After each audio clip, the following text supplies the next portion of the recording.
Happy Dr. Martin Luther King Jr. birthday. What's happening? Hello, hello, hello. What is going on, man? Shout out to everybody who done made it on around here. Y'all is alive. Y'all still alive out here. Now, why is that doing like that when I don't need that to do like that? Remove that right there. What is good? What is good? Coming to the account. I got to say that right there. How y'all doing? How y'all doing? And welcome. I am Willie. Appreciate y'all for joining the play. Subscribe. Don't be afraid. Share, like, and do all that good stuff right there. Let people know that we around here for the Monday news, for the Monday night slow moving Monday news out here in these streets. Man, can't do it without you good people. Need the support, like I always say. We got a whole bunch of people in the building. Y'all continuously helping out a player. You say, what the F is my phone doing? What's going on with your phone? What's going on with your phone? Saw a few things. We're gonna talk about a few things. I ain't heard of nobody dying today. I didn't hear about nobody dying, but I would have advised y'all, if I would have spoke to y'all yesterday, would have advised y'all stay off of all the Dr. Martin Luther King Boulevard streets. Yeah. I think like the parades and stuff, they should have been off of Dr. Martin Luther King Boulevards and places and all that fly stuff right there. Because listen, just to keep it 100, this shit dangerous. It wasn't always like this. It was not always like this back in my day. It wasn't like this coming up. Things always happen on Martin Luther King Jr. Street, Boulevard, and all that fly stuff. I don't think that. I also don't think that it's a coincidence. Now I don't want to put that on. I don't want to put that on nobody else but the people it need to be put on. You know what I'm saying? But I just saw something too. I saw something on my Twitter. I haven't heard it, but I'm looking at it. I haven't heard it, so I'm gonna show y'all something in just a smidget, in just a good little smidget. So okay, and it looked good over there too. Bam. Y'all come on in. Listen. Y'all please remember, go around here to Pleasant Candles. Y'all see it doing this thing? Bam, that's Pleasant Candles. The biggest, the hugest, the largest candle company in the world. Craig, trying to tell you. We got multiple fragrances. Everything comes from, everything is Willie poured. Nothing is third party. Everything comes from my warehouse to your house out here in the street. And if you would like for your area to smell better than it does right now, go on around there to pleasantcandles.com. I promise you something gonna smell good.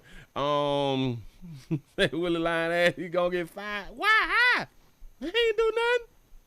What you say? I lied to y'all? What did I lie about? Can somebody tell me what I lied about? What did I lie about? Listen, no, wait. My intention was to do a show on Saturday, but I had done told y'all that I had to go out of town. Traffic happened. Bad traffic happened. You know, so I couldn't even get around where I need to go out on the beach to do a live, you know. And my apologies because my intentions was sought up to do. I was gonna talk about Corey and Anton. I was gonna talk about that right there on Saturday, and then that's what I was gonna do about 15 minutes before I started, and then I changed the title. I said, you know what? No, I don't feel like doing that right now. I don't feel like doing that through the week. You know, well, I don't feel like doing it today. I don't feel like doing it today, and I was gonna do it on Saturday when all of the hype was around it and all that stuff right there. But it is what it is, you know. I'm watching Michelle Obama, and she's saying something. This thing say Michelle Obama explains how she's tried. Excuse me. Tries to make it a point of favor black-owned businesses over others, and that other people should do the same. Wait, hold on. She look real funny though. I gotta back this up. Let me go and put it up on the screen because I don't want to put words in our sister mouth. I just want to hear what she got to say because I just saw it pop up on my Twitter. And we just gonna make this a part of the show. Let's see what she's talking about here. Then. Go. If I hear of someone whose fashion that I like and I know that they're a person of color, I try to make it a point. But the clothes have to be available. You know, I think we can all do some work to think about that balance in our wardrobes. You know, what does our closet look like and who's in it? Who are we supporting in it? Right. You know, and I think if you have the money to buy Chanel, then you have the money to buy everybody. Right. And so let us be mindful, I think would be my advice. Yeah. Okay. I'm rocking with Michelle on that. Right there. I got your back, sister. Got your back when you talk about that right there. That make all the sense in the world. If you can't afford Chanel, then you can afford all other black businesses. I just want to, because like black businesses, they is not up to the level of the Louis Vuittons and the Chanels, and you know, which is kind of strange because all of the higher end or the higher brand type clothing is all non-black. You say Mike speaking the truth, and the Mike speaking his truth. You wrong for that, right? He say Big Mike. Wow, y'all is wrong for talking about our sister like that. He say F Michelle. No, he say creeping and rolling, Big Mike. No, listen. But I kind of said the same thing, especially when it came down to, remember when black folks and rappers went to talking about that they was going to boycott. I think that was who Gucci or Louis Vuitton, or was it Polo? I think it was Gucci. That they was well. T.I. had done came out and said I spent 1.5 million a year with their ass, and I'm thinking, don't you got a clothing line? Don't Puffy got a clothing line? Apple bottom jeans they had them went away, but damn it, ain't FUBU still rocking? And I know that there's Gucci. Okay. So it was Gucci. I know that there's so many black brands that's trying to grow. All they need is a little celebrity connect a lot of times. You know what I'm saying? To get booming, because that's how the major brands really started to boom, because it started to boom with black folk. I'm going to say that part again. The major brands started to boom within black folk once the celebrities got a hold to it. Once the celebrities went to pushing it, that's what really made black folks be like, I got to die by this. You know what I'm saying? So in my mind, there is a whole bunch of black folks who have apparel businesses, companies, and all that fly stuff right there. They just not on that level yet. So I'm with Michelle, but she put that little thing on it. You just got to have your stuff in stock. Hold on. Let me.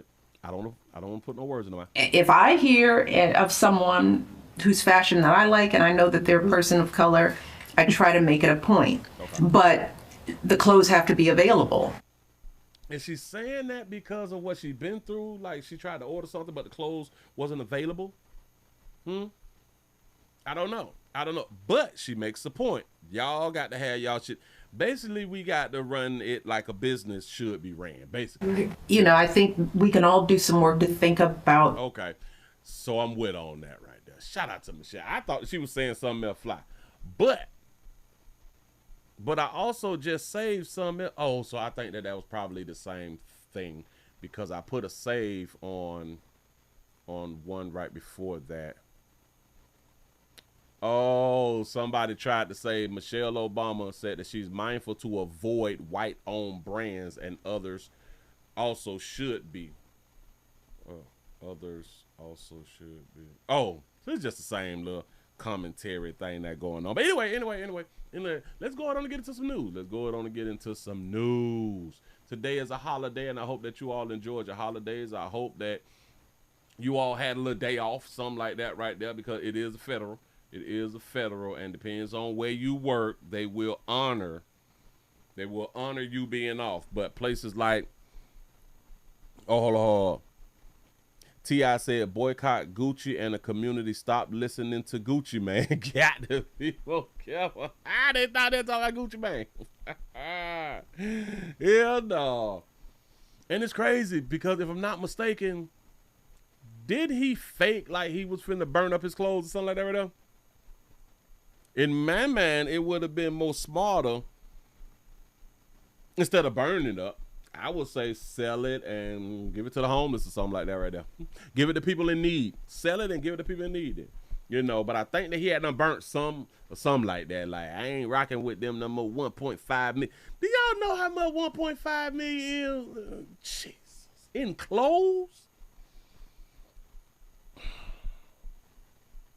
Where's you going? I just got to think about, like, I do understand that we all, a lot of us who really, really like clothes and shoes and stuff, we buy these things according to our living, according to what we make. This is how. So yeah, 1.5 million sounds like a lot to us. It sounds like a lot to us, but he is a millionaire, so 1.5 is like nothing. Like if you make $50,000 and you spend like $5,000 on clothes or something, that's kind of like, you know what I'm saying? It really ain't nothing to you. Yeah, no. They said, Willie, you got a lot of feedback in one of your mics, in one of my mics. One of my mics. I only got the one mic, and it's just this right here. Hold on. Let me hear. One mic. One of my mics. It's just this right here. Hold on. Let me hear.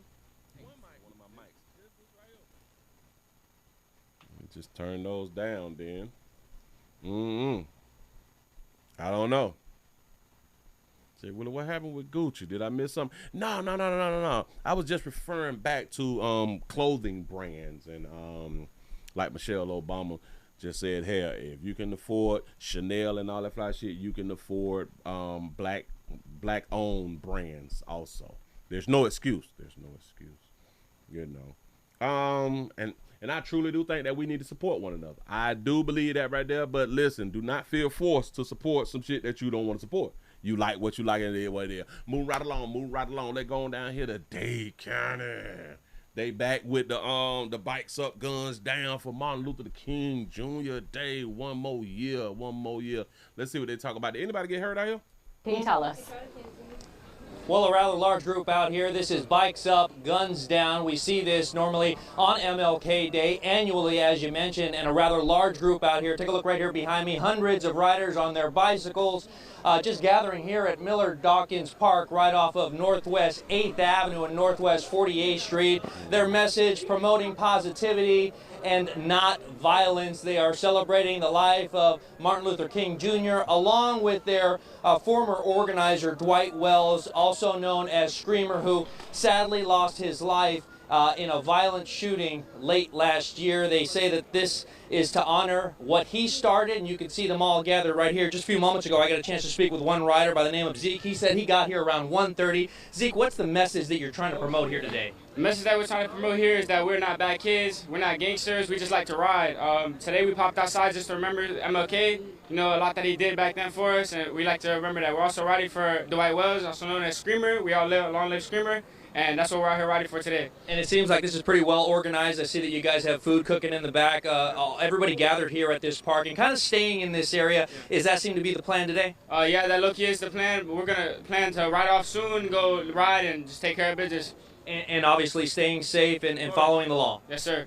All right, and I can tell you that there are officers out here on standby just monitoring this group to make sure that everybody, again, as you heard right there, Zeke mentioned, stay safe, follow the law, and promote that message of positivity. But if you take a look right here behind me, you can see them now doing very talented things on these bicycles. You know, these kids are really good at what they do. You can see them going in a circle right there, just doing wheelies. That obviously not easy to do, and I can tell you. I just find it different this year because of when we're talking about bikes up, guns down. Typically, they got the Banshees and the four-wheelers and the dirt bikes and stuff like that right there. But they're not showing that. They're showing the bicycles, the regular bicycles, the ones with no motor. Yeah, this is something that they enjoy. You know, one of the kids I spoke with tells me. And it's crazy because I just got to point it out. When they pointing out with the motorcycles and the Banshees, it's typically 99% black. They're showing y'all the bicycles and shit like that right there. It's a mixed crowd. Me that the message here is when you fall, you get back up. And that seems to be the message that they are promoting here today. It's strange. It's strange how they did it this year. But I ain't tripping. It is what it is. At least at that moment, ain't nobody get hurt. Ain't nobody died here in these streets. But we will update you tomorrow. All the people who done got dead, killed it, and people without no damn life insurance. All that right there. Move right along. We got a mean one. We got a mean, I'm going to call it a domestic love. I'm going to call it a domestic love. I don't know what y'all want to call it, but I'm going to call it this right here. I'm going to put it up on the screen for you real quick. We have a pregnant woman. We have a pregnant woman who gets attacked with a bat. And you're not supposed to be attacking no pregnant woman with no bat. What type of man are you to do this right here? Gonna put this up on the screen. Here we go. A warning before this next story. Some of the video you're about to see may be disturbing for some viewers. A pregnant woman is in a hospital tonight after a violent attack. Yeah, these are just some of the images after someone ambushed that woman with a bat. It happened Thursday morning near Gulf Avenue and Windsor Drive. The attackers apparently followed the young mother to her job. 12 News' Emily Pofall tonight with that story. Outside a group home in Racine, two hooded figures caught on camera, one of them carrying a baseball bat. You don't see what happens next, but you can hear the brutality. That's Gianna Lacey screaming for help. It replays in my head every time I close my eyes. On FaceTime from the hospital, she was too emotional to speak on camera. But she tells us she's a caretaker at the group home. She was leaving work just before 7 Thursday morning when she says the two hooded figures, a man and a woman, attacked her. And they just immediately, knocked me to the ground, swinging the bat, stomping me with their feet. Lacey says she was trying to protect her stomach. The young mother of two is pregnant with her third child. She was stating to kill the baby, to get the baby as a pregnant person. She was stating to kill the baby to get the baby. You feel like you're safe, and no one's gonna touch you. Lacey says she recognized the woman as someone who had been stalking her over a relationship dispute. She didn't recognize the man. After some time, the pair ran off. Lacey crawled to safety and called 911. I never thought anything like this would actually happen to her, especially because she's pregnant. She's a good mother. She's always at work. She's always at home. Lacey's best friend, Jenna Hunter, lives in Texas and found out about the attack over the phone. She says her friend has a long road to recovery, but the baby is okay. As soon as you know you're pregnant, your whole world changes. Your child is your everything. Lacey's loved ones say she's understandably very scared to come back to work here at the group home. Racine police say their violent crimes unit is handling the case now. As of Friday night, they haven't made any arrests. In Racine, Emily Pofall. See, now, this right here should really be a learning lesson to all you sisters out here. A lot of y'all be taking these girl men's and all that fly stuff right there, and they don't forget. They really don't forget, especially when they lose some good meat. I ain't saying that he's a good man. I'm saying when they lose some good meat and they jealous about that meat, and he done mess around and got you pregnant, then get her pregnant. She wanted to get pregnant, and he probably said, no, it ain't no good time to have no kids, but then they done broke up, and now they y'all together, and now you done had a child. You got pregnant immediately, and you gonna keep the baby. That's a recipe for disaster, ladies. I just want y'all to know that right there. And I think we gotta start asking questions like so who was you with before me? You know what I'm saying? Do he got an Instagram? Are they violent? Do they have a good job? Do they care about losing everything?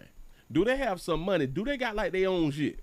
Because typically for us who have our own stuff, if you got your own stuff, you independent, you know what I'm saying? Typically, you got something to lose. You got some money, you got a decent job, something like that right there. You live in an affluent neighborhood or something, You want to ask these type of questions. Who you was with before me? Huh? Because that also shows, I want y'all to understand, this also shows decision making. Now, I'm not saying because somebody got themselves together, they got a little money or something like that right there, they is in an affluent neighborhood. I ain't saying that they won't do something to you. I'm not saying that right now. But typically, by the numbers, people who have more to lose tend to not get in confrontations that will cost them their life and or their livelihood. I hope I got that there right. So remember, watch 236009. If you had a group home, you should have had a shank or something. You should have had a shank or something, baby. You could not be going to work without a shank. That don't even make no sense. Anyway, moving right along. I ain't gonna be much hold you. Damn, boy, they done that shit right there swole. But oh, wait a minute. I forgot. Baby gotta go fund me. Who is y'all talking about? This baby needs support out here in these streets. Hold up. Let me.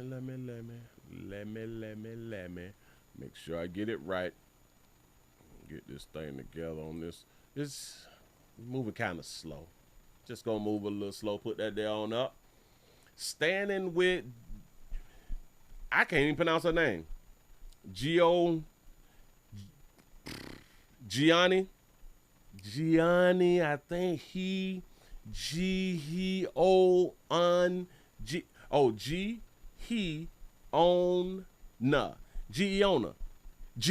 is that how you pronounce her name? Dog it, I missed it. I must have missed it. Hold on. Let me scroll back real quick. Bam. Did I miss one? Shout out to Deborah for the $2 super chat. You say paying your now my deposit hit today. Paying you now, my deposit hit today. I appreciate that right there. I'm just messing up today with that. What's going on with these words? What's going on with these words? And somebody say, Willie better not be out here crying. I just caught that right there. You is wrong for that right there. But anyway, standing with her through recovery. They want 4.5. They got 2,900. Let's not forget that the Willie Williams Show also has a GoFundMe. The link down there in the description if you would like to support a player. You say G on her. Giona, you say Gona, Giona, Joanna, got it. Okay, bam. Hi, my name is Sahir. Damn it. I am a friend and the employer of her in Wisconsin. Her, the lovely lady, is a devoted mother of 2 children and is currently pregnant with her 3rd. She also works as a caretaker, providing daily care, compassion, and support to other people's loved ones. Yesterday morning, while simply leaving work and trying to provide for her family, she experienced an unthinkable and horrific act of violence. As she walked outside towards her vehicle, one male and one woman were waiting for her and brutally attacked her. She was beaten with a metal bat, not a wood bat, although either one hurts. They both hurt. Something about that metal though that hurt worse. She was beaten with a metal baseball bat and repeatedly kicked and stomped, including blows to her stomach, face, and entire body. She is currently hospitalized, where both she and her unborn child are being closely monitored. This traumatic incident has left her physically injured, emotionally shaken, and unable to work at this time. In addition to being pregnant, she has 2 young children who depend on her, and due to her injuries and recovery, she would not be able to financially provide for her family during this difficult time. We created this GoFundMe to help support her and her children with medical-related expenses, basic living costs, and financial stability as she focuses on healing and recovery. Any contribution, no matter the amount, will help ease the burden during this incredible, painful time. You say, if you are unable to donate, please consider sharing and keeping her and her children in your thoughts and prayers. Now, the sad part is I ain't hear nothing about no man and she pregnant again. I ain't hear nothing about no man and she pregnant again. This also why insurance is for real. Insurance is for real. You need that on the job insurance. If you're working for somebody, you need that PTO. Whatever happened to Aflac? Remember that right there? Aflac is supposed to help you out. Hell, she's supposed to be able to get some workman's comp too because she was attacked on the job. He said she got no PTO on the books. He said, yep, her broke. Yeah. Just by reading this, she's pregnant with her third child, and they pointed out that she works 2 jobs. Is that 2 jobs that they said? She's a devoted mother, yada, yada, yada. Yesterday morning, well, got that right there. Hold on. Devoted, currently pregnant. She also works as a caretaker. Oh, all right. So it's just a 1 job, but why is you pregnant and having another child and you work at a group home? I did group home work back in my 19s and 20s. You know what I'm saying? You do not bring in another bill working in a group home. But then again, y'all ladies be bringing in other bills when you don't even work. So that's besides the point. But if y'all would like to support that, baby, this way you go on the GoFundMe, help a sister. Bam, move right along. I ain't gonna even much hold you. Yeah. We got an update. We got a good little update. Y'all come on in, man. Hit the thumbs up button. Don't be afraid. Help play out, like I always say. Remember I did the show. Remember I did the story. I did a story to where we found 6 kids. We found 6 babies. We found six little babies. We found 6 little babies in a storage facility. Remember that right now?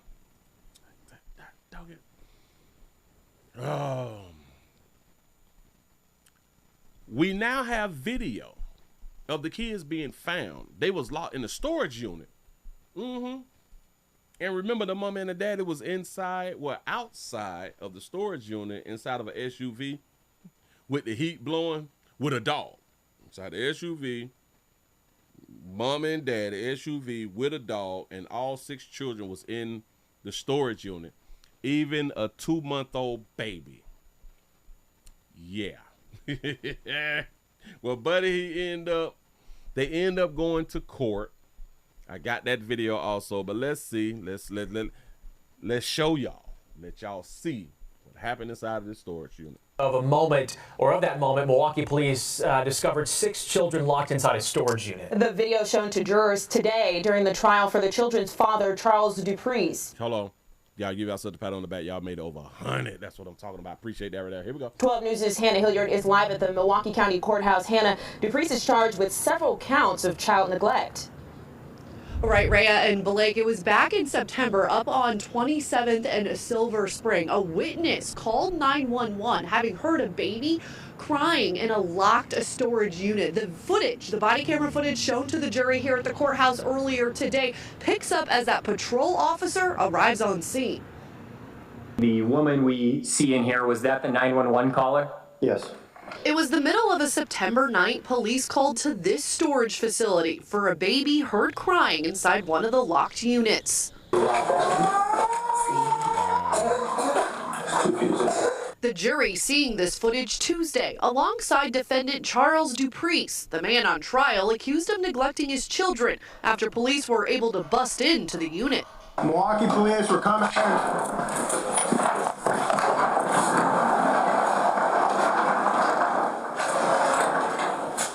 Hi. What's going on here? Inside, police finding Dupreece 6 children alone. The oldest, 9, the youngest, a newborn. No running water, no electricity. Prosecutors say the only light came through the door's cracks. How did it smell? Like it was being used as a bathroom. And that's because it was. The state saying the children used this bucket to go to the bathroom. Dupreece and mom Asia Zielinski asleep. You could step out, yeah. In a nearby car with the family dog. The jury then saw recorded interviews with the 3 oldest children. A judge's order prohibits us from sharing the confidential footage, but the interviewer took the stand. Does just say he doesn't like being in the storage unit? Yes. The defense asking questions in its cross-examination. This was climate controlled, correct? Yes. As the state spent all day presenting its case. Okay. Hard story to hear, Hannah. So the state has 2 more witnesses to call to the stand tomorrow morning. Oh, right, Rhea. And then it will be the defense's turn, of course, to present its case. And the defense attorney late this afternoon did indicate Dupreece plans on taking the stand in his own case, in his own defense during this trial. You plan on taking the stand? We got the video. Don't even worry about it right about here. I got a player. Let me put him on up here.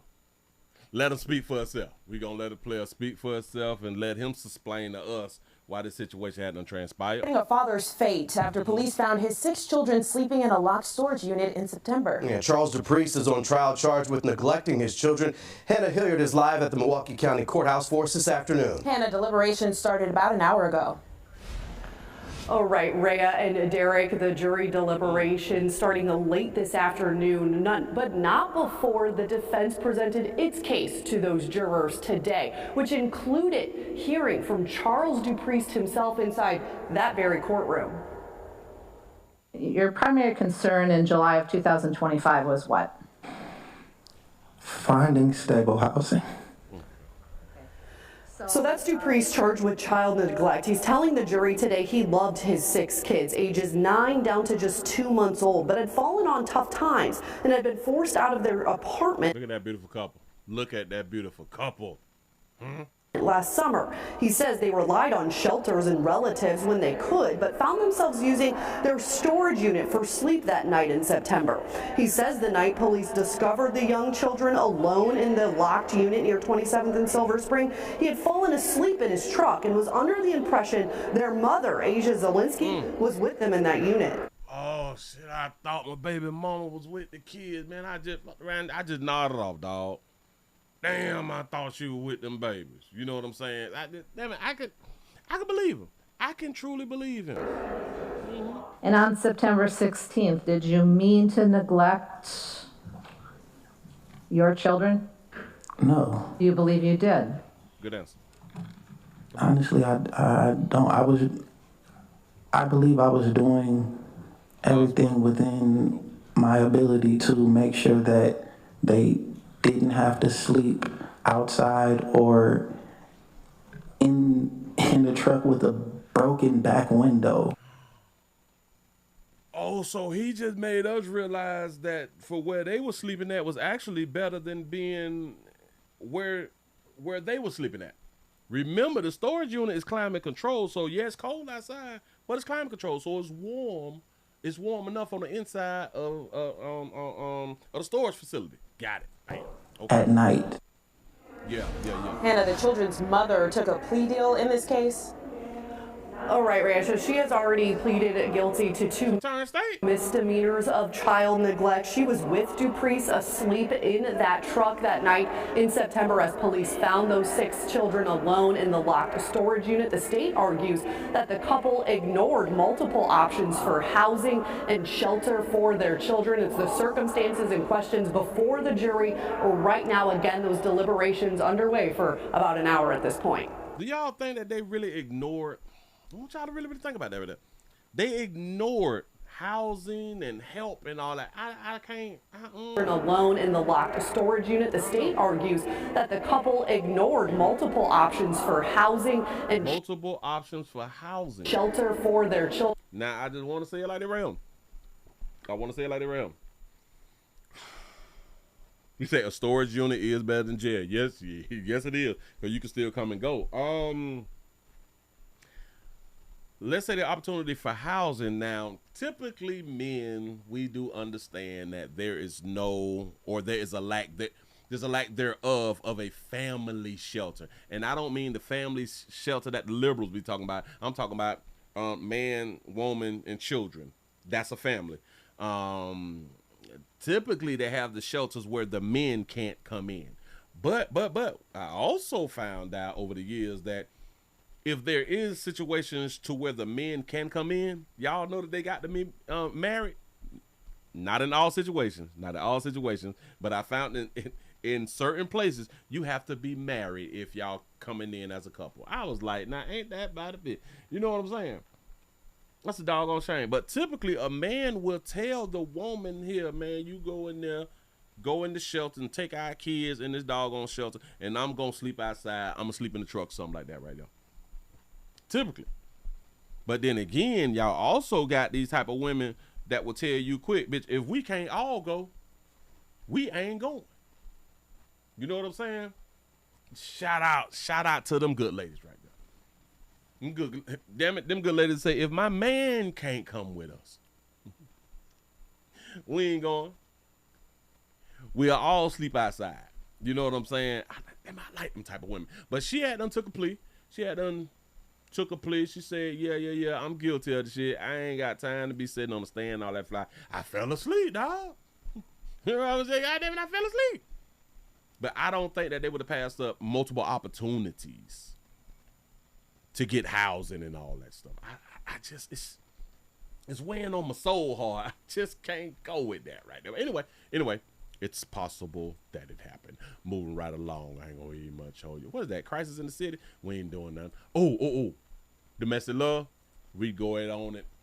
Domestic love it up tonight. We showing up can. Woo! Y'all come on in and hit the thumbs up button. I see 116. I know that we could do at least 150 before 8 o'clock. I know we could do at least 150 before 8 o'clock. It's 121. I need support around here. Yeah. They now listen, I really ain't tripping that they left a 2-month-old inside of there with the rest of the kids. Cause y'all know that's how we y'all know that's how we raise children. The oldest watch all of them. I don't care, you got 11 children, and damn it, the oldest can be 7. You got 11 children, the oldest 7. The oldest gonna watch everybody else. It is the oldest responsibility. Now I know what y'all thinking, but the oldest didn't have the baby. No, hell no, can't nothing about that. By default, you is responsible for your siblings.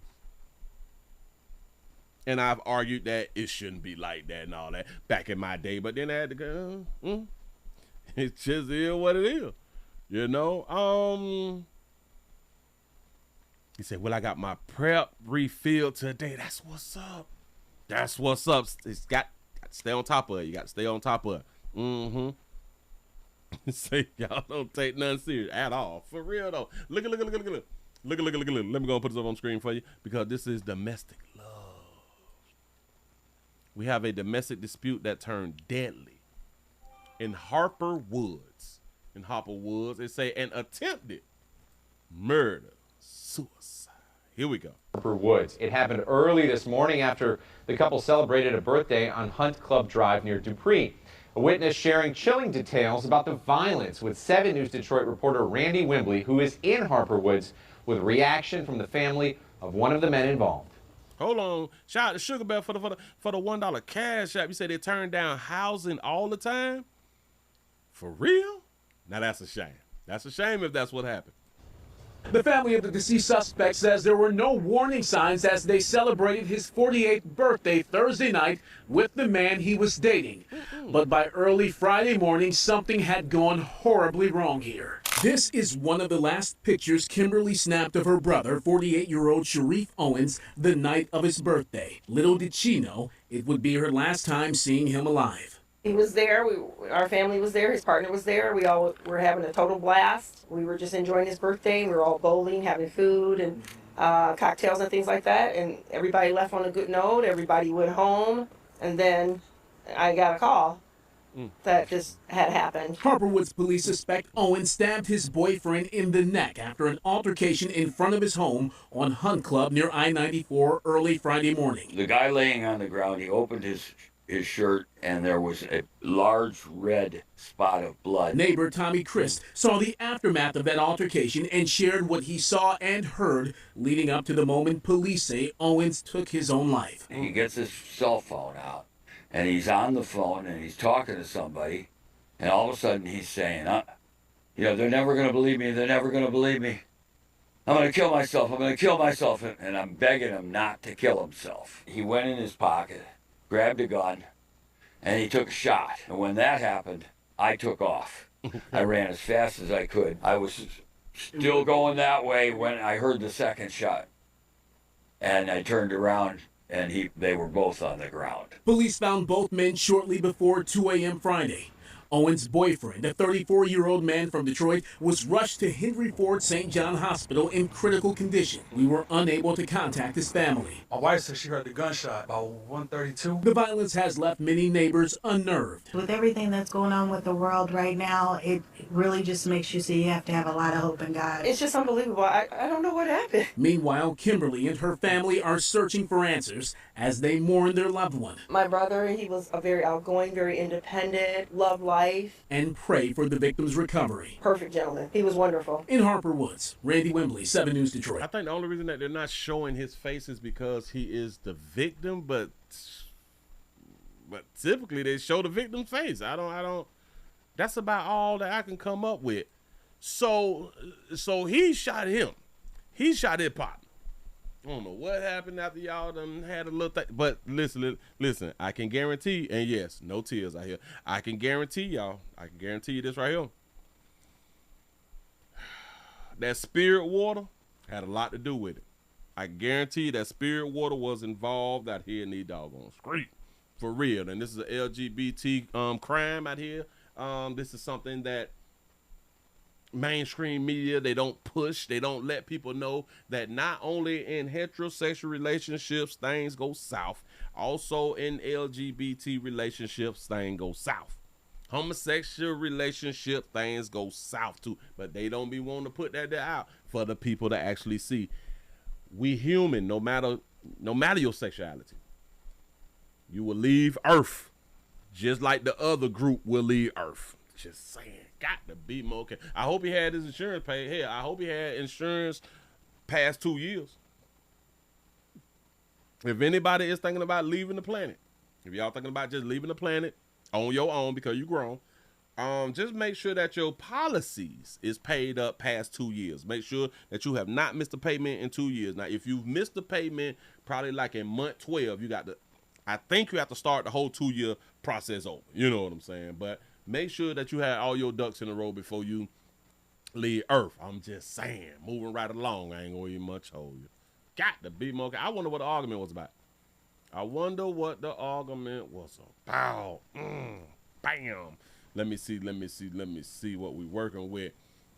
Domestic is domestic. Facts. I used to hear women, because I've never heard men say no fly shit like that right now, but I'm used to hearing women say, I tried men and it just didn't work out, and I went to women and I love women because women love better than men, women love deeper than men, and I'd be like, but you did graduate high school and you got a little college, you got a little secondary education in. Yeah. You know that you could be hurt by anybody, you could be hurt by male and female. No matter who. Listen, you could be in a relationship with a dog. The dog will hurt your feelings. Not all the time. Some days you have some good days, other days you have some bad days. But you will be hurt in a relationship. You will get hurt in a relationship. But I've heard women make that excuse of this is why now they lesbian. Y'all got to stop talking like that right there, man. Just say that you like something and you like something. You've always liked it, or you tried it and you realize that you like it. Stop with the because I've been hurt by men. I went to shut up. Just stupid. I don't know, but in my mind. Let's go around here to Fulton County. Now, what we have going on out here, and I need to go to the gram. I need to go to the gram really, really quick because it's still going down. The nursing thing, the nurses are protesting and shit. They're going through a little something. They're saying that there's finna be another protest. Now, in case y'all don't know, nurses is protesting out in New York. You have to put in a 10-day, hey, we finna strike because we want something from you. We have to put in a 10-day advance. So that way you can get all your backup nurses. Got to be the silliest shit ever. That way we give you more time to get your backup nurses, people to take our place while we're going to be outside arguing that changes need to be made, while you're going to pay the travel nurses what you don't even pay us. Got it. But we're going to give y'all 10 days. But what else is coming down is I found out that not only New York is protesting or striking, they also were saying that California is finna strike in like the next 8 days. I'm trying to find the thing. You said the hospital tent. We got that right there. Is it this one? Nope. She was a high school teacher. Nope. Dog it, I can't find it. But anyway, I want to link that there into what I'm about to talk about. I just want to say this right here. In case y'all don't know, becoming a nurse is difficult. Becoming a nurse is not easy. Becoming a nurse is real stressful. Becoming a nurse, you can end up depressed. You can end up wanting to remove yourself off the planet. In case you don't know, a lot of people go through it. For some reason, it has not made it to the Supreme Court for how stressful trying to become a nurse is. Do y'all even understand that at a lot of schools, because you need badges and stuff like that right there when you come to school to get into school and all that fly stuff right there, they have numbers on the back of the badges that has in case you want to remove yourself off the earth, hotline. I just want y'all to understand this right here. They have the number on the back of the badges in a lot of places, in a lot of schools, when you is taking nursing courses. You have to ask yourself, why? Why is it so difficult? Huh? Hold on. The United, copying out. That ain't it. Damn, where my sister who be talking on this fly stuff? I had her video, and now I can't find her doggone video because it would have been real quick too. No, she talking about hunching people, so that's not right. But anyway. The difficult part of what I'm about to talk about is we have a story because we have an RN. We have an RN nurse. We have an RN nurse, somebody who done at least did 4 years of school. At least did 4 years of school. I just want to say at least. To become an RN. She gets hired at a jail. Fulton County Jail. How many stories have we done dealing with Fulton County and the correction facility in Fulton County? I can count up to about 8 or 9 stories from last year about women getting caught soliciting, findangling, bringing in contraband, having relations with inmates. Them O's don't care. They watch their co-workers do something, get caught. 2 months, 3 months later, they do the same thing and get caught. A month or two later, somebody do the same thing and it just keeps going on and on and on. I don't know. It's a good nurses get promoted. Good employees also get promoted. Facts.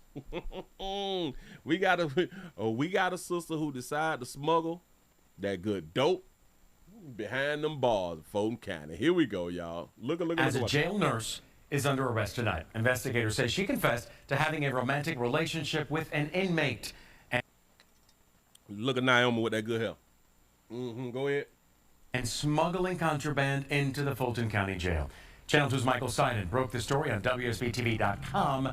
Joining us live now in Northwest Atlanta with how authorities, Michael, say this investigation began with a note.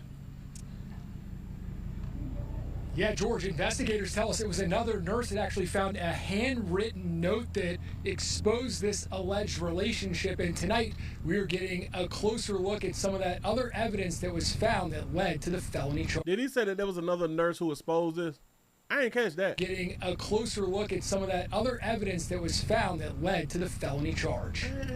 I know that. A ring, a gold chain, and a bottle of perfume. Investigators say these gifts were not just tokens of affection, but evidence of a secret romantic relationship inside the Fulton County Jail. Former nurse contractor Naomi Anthony's under arrest and charged with a felony after authorities say she confessed to having a relationship with this man, an inmate, Antoine McCrae, who's been in custody since police arrested and charged him in 2024 in connection with multiple child sex crimes. He has been arrested for multiple child sex crimes. this who she picked out of, I think it's about 2,000 inmates or something. Investigators say the two met while Anthony was working inside the jail and that the alleged relationship appeared to be getting serious before her arrest. Had gone out and purchased herself and our inmate matching wedding rings. So were they planning on getting married? I have not delved into that just yet. Investigators say the case broke open when someone came across a handwritten note inside the jail. According to court documents, the note described plans to bring drugs into the facility, along with sexual activity inside a nurse's station. Authorities say the note also referenced a payment totaling $1,300 made through Cash App to Anthony. Someone noticed something irregular in terms of the nurse's behavior, in terms of how she and/or was moving. Earlier this month, investigators say they received an anonymous tip claiming Anthony was hiding marijuana on her body to avoid detection by jail scanners and using an iPhone to communicate with McRae. When investigators questioned her, authorities say Anthony tried to hide her phone, but eventually admitted she started the relationship in October. Shout out to We Counting Money over here for the $1 Cash App. Say Miami versus Indiana for the national championship is on right now. It hadn't started at 7:30. I'm going to talk about it in just a second, But now, listen, dog. Hold on. Look at her. She cute, I guess, right? She can get it, you know what I'm saying? She picked the one who allegedly felt on some churn or did something with some churn. And y'all want me to believe that women make better decisions than men? I can't do it. I don't think a lot of y'all really be understanding. The women that works at a male facility have the pick of the litter. Literally. You have people in there who have had great jobs and people who ain't worked, people who been on the streets and all that fly stuff right there, who been hustling and did. You have people who have different crimes. You have murderers, you have thieves, you have molesters, you have grapists, you have all of those things right there. You have violent people and stuff attacking people. You pick the one who been dealing with the churn. Say that little P for me. Anthony was working inside the jail. He's been in custody since police arrested and charged him in 2024 in connection with multiple child sex crimes. Multiple child sex crimes. Not one. And listen, I don't think that it's difficult for a nurse to look up what somebody is in prison for. Investigators say the two met while Anthony was working inside the jail and that the alleged relationship appeared to be getting serious before her arrest. Hey, go. She's a nurse, work out of jail. She's a contract nurse, work out of jail. There's people on the outside who is not incarcerated who have tried to get with that sister. I can guarantee you, because she walk around with a monkey, I guarantee you there's plenty of players who done tried to get with her. She got that good hair, so I guess your churn had that good hair. You know. She got that little color on her, so I guess your churn come out looking mixed. I get it. She picked that. She went to school. I want y'all to understand. She went to school and got in debt. She went to school, got in debt. Probably got a little crib or something like that. I'm pretty sure that she have children. All the men she's seen inside in the state. She picked him. She picked an inmate for one, but then she picked that type of inmate for two. Relationship appeared to be getting serious before her arrest. Had gone out and purchased herself and our inmate matching wedding rings. Do y'all even understand how bad that she wants to be loved? How bad any of us really want to be loved? Because she also took the initiative, because he ain't got no car right now to run on up to K's jeweler or something. Every gift begins with K. He can't go around there right now here. He can't even get on Amazon and try to buy the rings or none. So she went on out there and bought them a matching set of rings because she really want to marry this man. Now, watch this. If they would have not gotten, well, hell, they couldn't have gotten married while in jail because she works there. But if he had a long stay, I wonder how long his stay. I wonder how long this stay was. But if he had a long stay, and if they was about to get married, well, damn it, they couldn't have. He must have. Well, damn, he just got arrested in 24. He probably ain't even went to trial yet. He got arrested in 24. They just hooked up in October. She buying wedding rings already. That boy putting down. Shout a player out. A player is putting down. He done put down that game down. Man, all right. You say, Willie, she been protected and sheltered all her lighter hue life. Got to be more careful. This is a terrible reflection of on that prison. Yes, this prison has a bad name. Fulton County Jail. Shit, Fulton County got a bad name. Yeah. Decisions. Shout out to David for the $2 super chat. He says she left evidence on paper for people to find. Shaking my head. See, that was a decision that she made by mistake or on purpose. Her having a relationship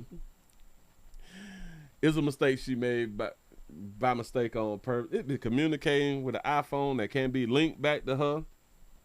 You know about the matching ring. So when was they supposed to get married though? Damn it, if we wouldn't have found out this right here, she couldn't have still worked there while he was incarcerated and get married. In order for her to get married to him and keep her job, he would have to be free. He would have to be out of jail. Because I would just finna make the argument, maybe she was trying to force him to get married while behind bars. I think she just want to be married that bad. But she can't force him to get married while behind bars because if a marriage would tell on her. So that can't be in play. So in my mind, maybe his charges wasn't that serious, and damn it, he hoping when he go to court that he get free. He said, Willie, can charges be brought against him? Yeah, I think so. But the crazy part is, watch this. She's also supposed, any officer that deals with an inmate is supposed to be charged with rape. Because you cannot consent as a inmate. You can be 100 years old. You cannot consent for a sexual relations with anybody that works at a facility. You can't. They used to call it statutory rape. But for some reason, when we're dealing with men, they don't put the rape word out there. So she charged with a felony, something that this might not even do no. So they plan on getting married? She probably just going through a lot. She probably post-traumatic stress or some mental issues or something like that. I've not delved into that just yet. Yeah, she took advantage of him. Remember, she is the authority, so that should be another crime. Damn it. She should have been charged with 3, 4, 5 things. Investigators say the case broke open when someone came across a handwritten note inside the jail. Now, somebody came across a handwritten note. In my mind, I think them hoes were hating on him. I think them hoes out here hating on hell. It probably could have been a male co-worker who been trying to holler at that baby, and that baby wasn't trying to give him the time of day, and be like, I know this bitch ain't been talking to such and such, and that bitch want to talk to me. I got your little note, little bit. Ooh, bitch, I'm finna get you arrested. You wouldn't give me none of that monkey, but you ready to throw it all away for him? Y'all know that we be hating sometimes. Y'all know that we be out here hating sometimes. But hey. So in close, wait. What is this? Is this nail polish or is this roll-on perfume? That's a MAISQ. I don't know, but I think that this right here is supposed to say Paris or something. Can anybody tell me what is this? And we play too much. Is this a Figueroa chain? Boy, I ain't seen and ain't had a Figueroa chain in so goddamn long. I think I was in middle school. Man, y'all still wear a Figueroa? That's a Figueroa. I need to buy me one then. That's what's up. You say another woman snitched on her. Now, I can believe it, though. I can believe that a woman had done dropped down. And that's what I was thinking. She could leave the job and then get married. She could leave the job and then get married.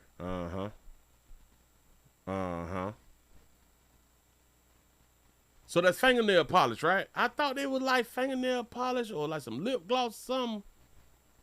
Yeah. All right, cool. Oh, wait. It can't be fingernail polish because it don't have the stick. It don't have the stick coming from the gold cap. The gold cap should hold like the stick inside of the thing for the thing. So that's why kind of in my mind, I think that it's like the roll-on perfume cologne or something like that. Yeah. The roll-on oil. I think that's the oil perfume. And that'd be some good perfume.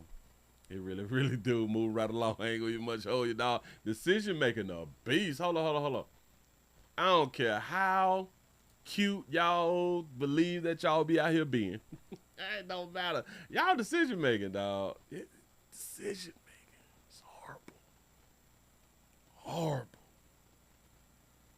horrible.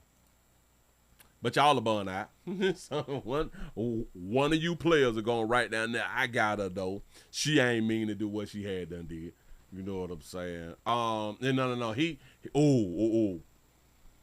one of these fools will make the excuse of y'all know that he forced her. He manipulated her. He said she looked like she a WNBA player. I just had a thought too. I just had a good thought. Have y'all noticed that they have often said that women be getting manipulated and stuff, and these women be educated, and they be getting manipulated by people who is not educated? Y'all notice that they be getting manipulated and groomed by people who is not educated like them or and above them within education. So we count money over here, had them throwed up that the Hurricanes playing. Listen, boy, as bad as I want to watch them Canes right now, that my goddamn team out here. What I was trying to do earlier, which I was supposed to have an ask y'all, but I kind of figured it out. I guess I was gonna ask y'all, how do y'all play the Hard Rock bet thing? Because I downloaded the Hard Rock bet thing and I've been on there. I've been trying to figure it out. I've been reading. Y'all know me out here reading the Hard Rock bet thing. But then, damn it, I still need to be logged in.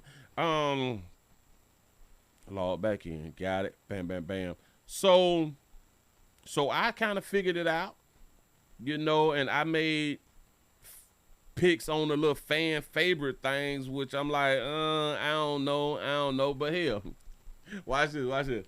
I'm so fly with mine, bitch. I bet it on both teams. I bet it on both of them to win. I thought about that like the other day.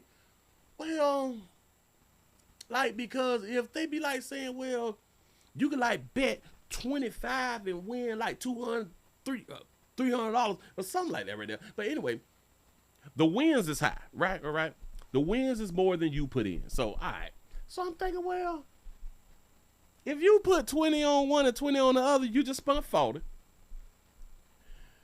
If you win with this team, I guess you win $100, $200. If you win with this team, it's $100, $200.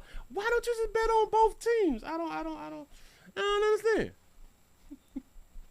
So I bet on both teams. I want to see, man, listen, boy, if I hit, I'm going to let y'all know now. I'm going to let y'all know that I done hit now. Hell yeah, the Miami Hurricanes versus Indiana. We ain't had a championship since 01. Shout out to them Canes. I hope that we do something great. So when I get off the show, I'm going to have to watch the end of it and hoping that it still be on within the next hour. Y'all come on in and give a player some more thumbs up. I need your support. That's what I do. You say she was a nurse, not a guard. Yeah. She was a jail nurse. That's what made it even worse. She put in more school than the jail guard did. She had syllabuses. She had to go to class. She had to pass tests. She had to pass the in-class. I have no idea how y'all can put y'all life on the line like that right there. You went to school, which you had to fight your ass off to learn, pass your goddamn test. You finished the course. Got it. You had to study again for the NCLEX. You pass it. Got it. You get hired at the jail, and I'm guessing because they paid more than like at a hospital or something. So then you're going to put it on the line. Got to be the slowest. Oh, Jesus. He said, nurse or not, there's still rules and regulations. Oh, facts. Facts. That's why we got to call it out. That's why we call it out. But it's like I say, women with degrees and women without degrees, y'all do know they make the same decisions? Not all. I'm pointing out a person with degrees and a person without degrees they tend to make the same decision. Mm-hmm. Yeah. Yes, syllabus. Yeah, they need to shorten the syllabus, and then maybe we can get some more nurses out here in the doggone street. But anyway, shout out to everybody who got their guns. To all of you who have y'all guns, y'all better listen to the story. Y'all better listen to the story because this may affect you in your future. Hope it don't. It said a man is accused of fatally shooting an intruder. A man is accused of fatally shooting, so killing a intruder, somebody who done came inside of his house. Gets arrested. Let's see what we talking about. Here we go. Another big story we're following. A man accused of shooting an intruder in his home shares his story with your news leader. Hi, thanks for being with us. I'm Shay Arthur. Hey, Marquez Shay. Griffin told police he shot a man 3 times after he found him in his East Memphis home. That man later died, and tonight, Griffin faces charges. WREG's Harrison Klopp is live tonight after speaking with Marquez and his family. And Harrison, what are they telling you? Shay, good evening. As you just mentioned there, they wanted to tell their side of the story. As Marquez tells me, he acted in self-defense. Okay. What we got? Yeah, he came about 2:30 in the morning. He came breaking the window off, then yanking on it. I'm thinking it's the upstairs because you can hear everything. So, but some told me to go and wake up. So as I see him on my living room floor, I can't believe it's happening. So I'm like, what are you doing? Marquez Griffin describing the night an unknown man broke into his home. Marquez says when he confronted him, the man told him, quote, "I didn't know anyone lived here." Okay. Marquez then said the man left the home through the front door. He followed the intruder outside, where he told me it appeared the man was reaching to his waist and was unclear if he had a gun. Fearing for his safety, Marquez says he shot him 3 times. It was me or him. I never shot anyone, never been in jail, never experienced nothing like this. WREG has not seen any police documentation if the intruder was carrying a weapon at the time of the incident, but according to police records, Marquez told police on the scene after he called them that he fired 3 shots at the man as he was running away. Marquez wishes the outcome did result differently. I think about it. I wish he didn't die. I wish he was still here. I wouldn't be in this situation. And as Marquez has been suspended from his job at FedEx pending investigation for voluntary manslaughter charges, his mother Yolanda hopes her son will be found innocent. I don't want him to have no record. He never been arrested before, never been to jail, never been in trouble with the law. Like I said, he don't do drugs, he don't do alcohol, he don't hang out in clubs. He's a really good young man. For this to be done happen to him. Shay Marquez is expected back on court Monday for his bail review hearing. From downtown tonight, Harrison Clef. Damn, dog. It's hard to call it. No, it's not self-defense.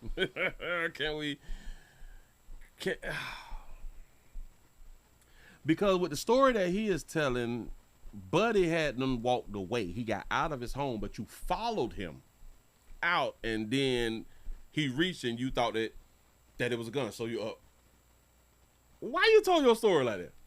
I just want y'all to understand. Let me help y'all out. If somebody breaking y'all house, you don't ask me what you doing. You just commenced the shooting. Listen. And I just want to point this out. Taking someone's life is not easy for those of you who have these consciences and empathy and sympathy, it's not going to go well for you. You're going to be like in your feelings and stuff. You may go through a little something, but for the rest of us, if it in your house, get your shoe on, dog. You don't, but you wait like till they get up to make it, you know what I'm saying? You better watch a few Law and Orders now, just in case, you know what I'm saying? But you don't wait till they get outside and you feel like that you're in danger now. They was in your house, you should have popped his ass then. He was on your floor crawling shit, you should have, bam! The hell you doing in my goddamn house? So you should have shot then went to talking. Yeah. But listen, he told them people, he told my brothers and sisters that when they had done talked to him, he said this. He advised that he fired 3 shots at the male as he was running away. The male said, I didn't know anyone lived here. The male exited the front door. I guess this is Marquise something the door. Let's see if they're going to zoom out. Oh, all right, bam. Marquise Griffin followed the male out the door. Marquise Griffin advised, I can see it over here. Marquise Griffin advised that he fired 3 shots at the male as he was running away. He advised that the male fell down and said, okay, after he fell down. Marquise advised that he placed the gun on his bed and called the police. On his bed? Hell yeah, he should have kept his mouth shut. Mitch Willie say hush. You don't. No. Listen. For what he told the police is understand the bold that he spoke. What he told the news, he should have not did no interview with the news. He should have not did no interview with the news, pimp, because you have to remember what he told the police. A good lawyer can work out what he told the police, because a lawyer can use that your adrenaline was up and you was in fear when you gave your statement. You know, so there could have been like a little room to try to change a little bit. You know what I'm saying? You can kind of get away with some things because your adrenaline was pumping and stuff like that. But for him to come and do a news statement and say what he had done said, dawg, you can't be talking. Your mama should have said hush. To his waist and was unclear if he had a gun. Hold on. Says when he confronted him, the man told him, quote, I didn't know anyone lived here. Marquez then said the man left the home through the front door. He followed the intruder outside. He left the home. I ain't know nobody lives here, and he left the home through the front door. Why you told the police all that, though? Hold on. He dead, though. Do y'all even understand the conversation? We ain't had no damn conversation. I saw him breaking inside my house. I came in with my gun. I just commenced to shoot. I'm scared as hell. I asked him, well, what you doing here? I thought it was somebody else. And he got up off the ground and went to walking out the front door. I followed him out the front door, and he went to acting like he reaching and shit. So I bammed on him. Whoa, slow me down. Then it's not self-defense.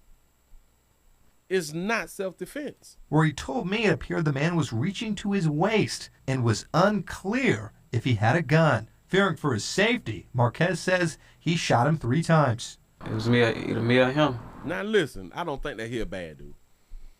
I don't think that he in the streets like that right there. And even his mama say he ain't never been in trouble, yada yada yada. He don't be on that spirit water. He don't smoke. He don't pop no perks or none of that fly shit. You know what I'm saying? He go to work, he come home. And he's suspended from FedEx. And the FedEx, Amazon is one of them right there. So he got a good job. He mind his own goddamn business. He wouldn't be in this situation if Buddy wouldn't have broken into the house. Should have had a lawyer, dog. Damn, dog, you should have got you a lawyer. I know they're going to offer you like a public pretender, and they going to ask you to take a plea, dog. They're going to ask you to take a plea because you don't have a background. In case y'all don't know, a lot of that happens, and it happens even back in my days, to where players who did not have backgrounds got into certain situations to where they could have beat it. the public pretender. You could plea out. You can get you a year and a day, but if you like take it to the door, boy, you looking at 20. Like, damn, dog, I ran a traffic light. You know what I'm saying? Like, dog, like I was jaywalking. Dog, you tell me I got to take a plea? You know what I'm saying? Like, a lot of dudes end up getting backgrounds back in my day, because that's how they used to try to do stuff out here in these streets. See, a 5-year minimum because of his mouth. It's a damn shame. So listen, man, when y'all talking about self-defense and the stand your ground and all that fly stuff right there, boy, make sure you is in the right. Bitch come in your house, bam, on their head. All that little conversational shit and all that. No, dog, because if you break into my house, I believe that you will break into my house again.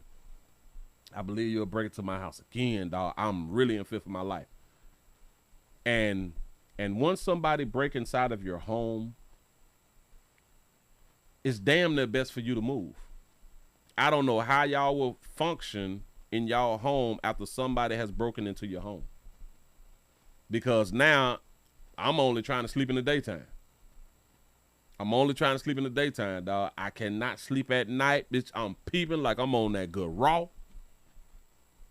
Bitch, I'm in the blinds like this.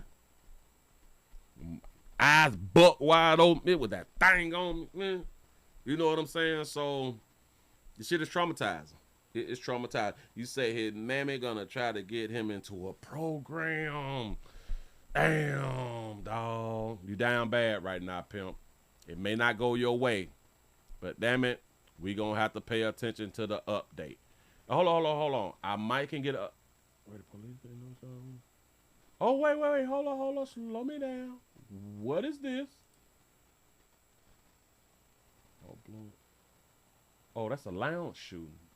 Oh, so that's for like another day. All right, hold on. Let's see if we can get a update. It may be an update because, damn, I had this story for 8 days. That's a damn shame. 8 days, got 9 days. Oh, he went in front of the judge. All right, bam. Hold on. He went in front of the judge. Got it. Hold on. I got it for you good people on the slow moving Monday. Y'all come on in like, share. Shout out to the Archer for the $2 super chat. He say, was his home not furnished? Say, sounds like domestic love. It could be. It could be for real though. Let's see what we get. Let's see what they're talking about. Man who shot a would-be robber early Thursday morning appeared for the first time before a judge. Our Braille Brown has details from Marquez Griffin's arraignment for voluntary manslaughter. $50,000. That's the bond amount set for Marquise Griffin, a man who was charged with voluntary manslaughter. Today, the judge told him if found guilty, he could face up to 8 to 30 years in jail. Mr. Griffin, good morning. Sir, you're charged with voluntary manslaughter. Voluntary manslaughter is a Class B felony. On Thursday morning, authorities enclosed the apartments of the 1200 block of Robin Hood Lane, where the would-be robber was shot. He later died at the hospital. According to court documents, Griffin told officers he followed the intruder out of the door of his apartment and shot the man 3 times. In court, Griffin told the judge he was confident in making his $50,000 bond, but he did not have an attorney yet. The judge did grant him time to find one. Are you able to post that bond to get out of jail? Yes, ma'am. Griffin was expected to appear in court next Monday, but if he can make bond, he will appear on January 23rd with an attorney present. Reporting for your news leader, Braille Brown, WREG News Channel 3. How many of y'all get in the field like he might be a little I don't know, is he sweet? Yeah, there ain't no knock against him. Like if he's sweet, I'm just saying I am getting that from him. I'm getting that from him. Hold on. You say he's slow. He a little slow. What's up? You say he could be charged with first degree. He premeditated this to a juror's ears. He say he could have just let him go. He say he really going out if they don't find a gun on the victim. Now that's a fact. And I was thinking like, dog, you assumed that he had that fire and you went on ahead and popped him. They ain't find no gun. It's over. It's over, dog. You let him leave. Don't y'all, man, listen, I heard a police officer told me a long time ago. A long time ago. I always keep your one in the head. This was like way before I was law enforcement and all that fly stuff right there. Out here in these streets, my brothers and sisters. But you always keep one in the head.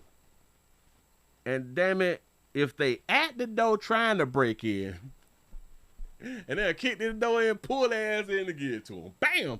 Now, I don't know if I'm going to follow them type of instructions, but you know what I'm saying. I was like, nah, that make more sense to me. Man, somebody breaking your shit, you better bam on them. Stop playing with people. Stop playing with people. You say he look a little zesty. That what I was like, well. In court, Griffin told the judge he was smiling and shit all into. Dog, I couldn't be in. There could not be a smile come out of my face in court while I'm facing these type of charges. In court, Griffin told the judge he was confident in making his $50,000 bond, but he did not have an attorney yet. The judge did grant him time to find one. Are you able to post that bond to get out of jail? Yes, ma'am. Griffin was expected to He got manners. appear in court next Monday, but if he can make bond, he will appear on January 23rd with an attorney present. Reporting for your news leader, Brea. What's up, dog? Hey, it's deep. It's deep, man, but we have to understand our laws. Make sure I do understand that a whole bunch of you good people, y'all have y'all legal firearm. And I want to explain this right here. Having a legal firearm, you was held to a different standard. I want y'all to understand you held to a different standard with a legal firearm. So make sure you got all your ducks in a row. Don't be out here caught slipping. Don't do it. Moving right along. What do we have here? Locked in storage unit. We did the storage unit. I got the storage unit. Yep. So I can get that down up out of there. Get that off the screen. Oh, get her out, cause her eye tore up out here. Bam. We got a little bit of that right there. No, we're not gonna do Buddy today. Bikes up, guns down. We got that. Okay, we got him, but we ain't finna do nothing with Buddy. Bam, bam. Oh, got one. Got one. Let's see what my thumbs up look like. Is we close to 200? Is we close to 200? I need the support. Support is a verb around here in these streets, man. And y'all please remember, go right to the Willie Williams Show, 4 channel, 7 channel, except in the Creed channel. Bam. You say, Willie, that's a nervous smile, though. Oh, well, all right. I'm going to give you that right there. I'm going to give you that right there. You say just a smiling profile. He out there thinking that he cute. You know what I'm saying? It be like that sometimes. It be like that right there sometimes. We have a situation. We have a situation. One of these situations that I've been trying to explain to y'all. I've been trying to educate y'all for the longest. Watch Toya 36009 at all times. And if you was able to have that thing on you, have that thing on you. Show you a little something. Take it down here to Miami, Florida. My state, stand your ground, stay. Bust a bitch, go home, stay. Please don't run up. We're in Fifth Eye Life State. We have a mother who was mourning her teen getting killed in Miramar at a gas station. Pay attention, we got video. Grieving mother is speaking out after her son was shot and killed in a triple shooting at a gas station in Miramar last night. Chilling surveillance video shows the deadly shots being fired. CBS News Miami's Bree Buckley is your reporter live in Miramar with what that man's mother had to say. Bree? Well, and Lauren, she's saying that she's still in shock tonight, relying on her faith to get her through, now questioning why this happened. I try to look at myself like a FedEx delivery driver. You know, if you a thug, you a gangster, man, you go, man. Jesus Christ, man. Jennifer Mercedes says her 19-year-old son, Christian Correa. Shout out, baby. I have a tattoo on the neck. I ain't saying people tattoos on their necks are bad. People, I'd like to go out on the point. I just got a tattoo on the neck. Here we go. Her 19-year-old son, Christian Correa, had a sweet heart and was rooted in faith, sharing this cell phone video with us. Everybody loves Chris. Like, everybody that, you know, knows Chris, knows his heart, and know what he wanted. He wanted to bring salvation. Police say he was shot and killed Tuesday night after a shootout at this Sunoco on Pembroke Road in Miramar. Surveillance video shows him and 2 other men shaking hands and talking for less than a minute. Then there's some type of exchange before shots are fired, killing the 19-year-old and injuring 2 others. At a convenience store next door, a stray bullet hit a bystander who was fixing his car. Cameras capturing that moment as you see him limp away. Police say he is expected to make a full recovery. He just fixed the car and he said, "Oh, I'm shot. We are not bleeding. We come here, we are not bleeding. And after we see the blood, then we bleed."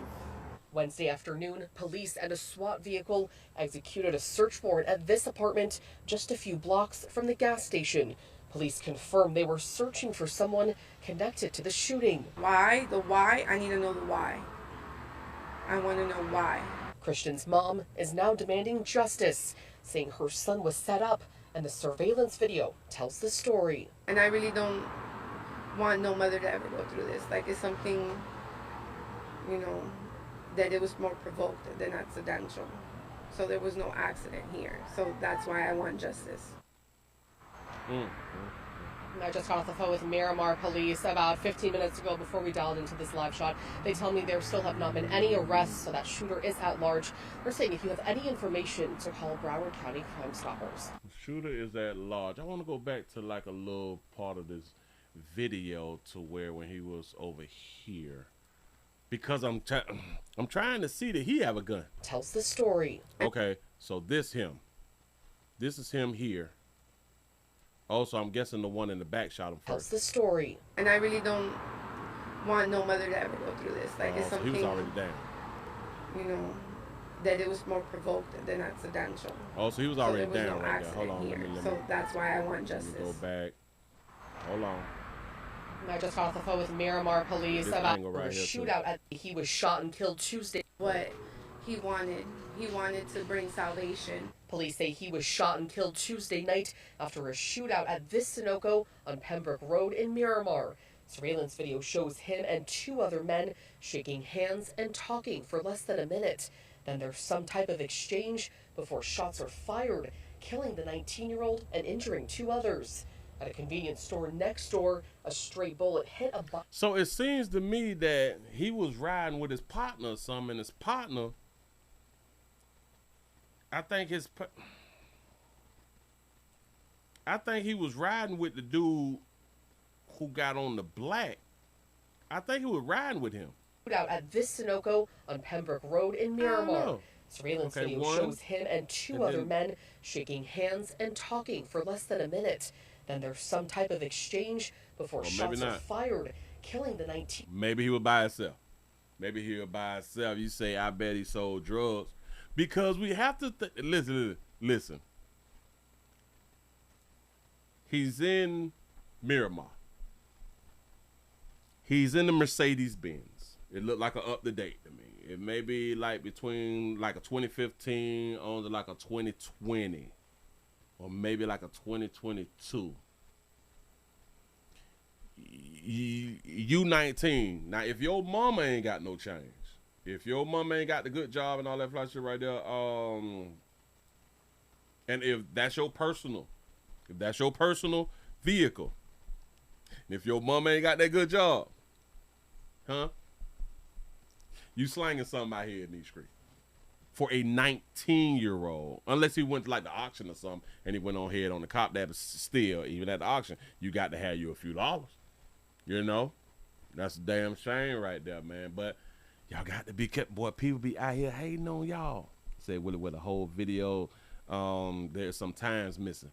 Oh, well, yeah. They cutting it up. They cutting it up. They could have showed us just a tad bit more than this right here. But that's a sad one. That's a sad one. I think that the mama, I think it's something going on. I think that it's something going on, but like the mama say that they is Christians and well they is into the faith and all that good stuff right there. So maybe they wasn't doing anything criminal. Maybe they wasn't. I don't know. Moving right along. I ain't gonna eat much on it. What is this? Okay, I want to save these dudes because I really don't know too much about what they supposed to have going on. So I got Buddy out the way. Somebody facing the judge got that out the way. Crisis. Oh, all right. We can do this right here. Oh, did y'all see y'all rapper? Y'all rapper and got arrested? I'm going to put that devil on the screen for you. Rapper finesse 2 times and his sugar.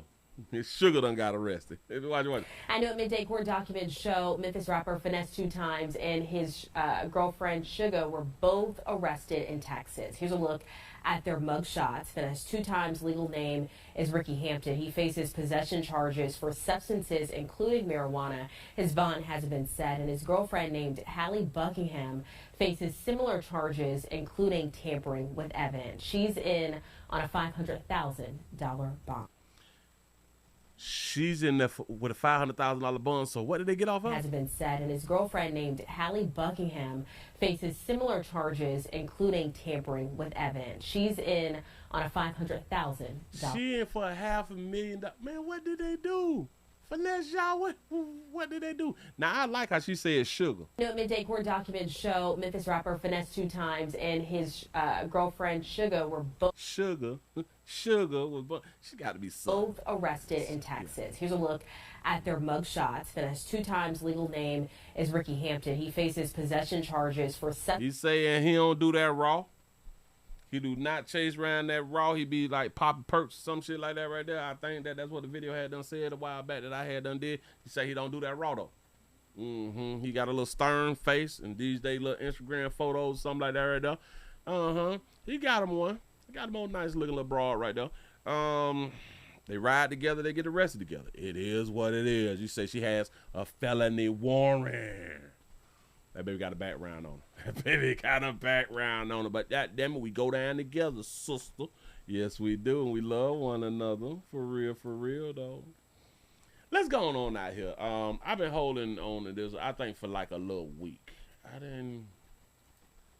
was like, don't want to talk about it. But I got to talk about it. We going out here to Baltimore. And hold on. All right.